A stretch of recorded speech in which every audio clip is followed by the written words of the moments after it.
Hi hello എല്ലാവർക്കും പുതിയൊരു വീഡിയോയിലേക്ക് സ്വാഗതം. ഇന്ന് നമ്മൾ കുറച്ച് കാപ്പിക്കുരുവൊക്കെ പഴുത്ത് നിൽക്കുന്നുണ്ട്. അതൊക്കെ ഒന്ന് പറിച്ചെടുക്കാൻ വേണ്ടി പോവുകയാണ്. അപ്പോൾ നമുക്കൊന്ന് പറിച്ചു നോക്കിയാലോ.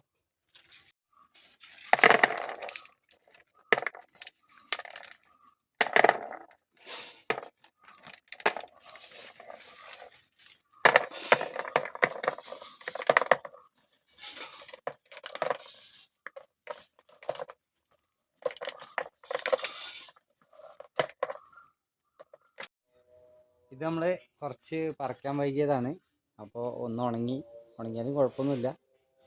അപ്പോൾ ഇതും കൂടി ഒന്ന് പറിച്ചെടുക്കുന്നുണ്ട്.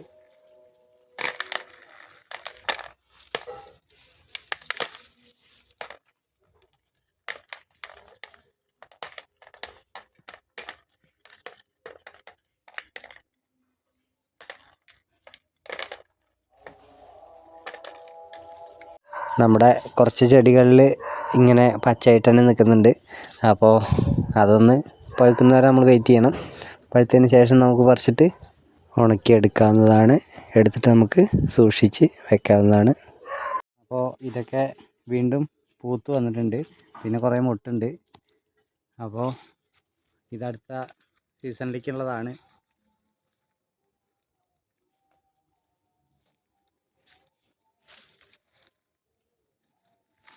പിന്നെ നമ്മുടെ ഒരു തെങ്ങ് വയ്ക്കുന്ന വീഡിയോ ഉണ്ടായിരുന്നു. അതിലത്തെ തെങ്ങാണ് ഈ നിൽക്കുന്നത്. ഉഷാറായി നിൽക്കുന്നുണ്ട്. അപ്പോൾ നമുക്ക് ഈ ഒരു പറക്കലിൽ കിട്ടിയിരിക്കുന്നത് ഒരു 3-3.5 കിലോ കാപ്പിക്കുരുവാണ് കിട്ടിയിരിക്കുന്നത്. നമുക്ക് ഒരു സീസണിൽ ഏകദേശം ഒരു 10-12 കിലോളം കാപ്പിക്കുരു കിട്ടാറുണ്ട്. നമ്മുടെ വീട്ടാവശ്യത്തിന് ഉള്ളത് നമ്മൾ എടുത്തതിന് ശേഷം ബാക്കിയുള്ളത് നമ്മൾ വിൽക്കാറാണ് പതിവ്. എല്ലാ കൊല്ലവും ചെയ്യുന്ന പോലെ ഇക്കൊല്ലം അങ്ങനെ തന്നെയാണ്. വീഡിയോ ഇഷ്ടപ്പെട്ട് കഴിഞ്ഞാൽ ലൈക്ക് ചെയ്യുക, കമൻറ്റ് ചെയ്യുക, സബ്സ്ക്രൈബ് ചെയ്യുക. അപ്പോൾ ഈ ഒരു വീഡിയോ ഇത്രയേ ഉള്ളൂ. അടുത്ത നല്ലൊരു വീഡിയോ ആയിട്ട് കാണുന്നവരെ എല്ലാവർക്കും ബായ്.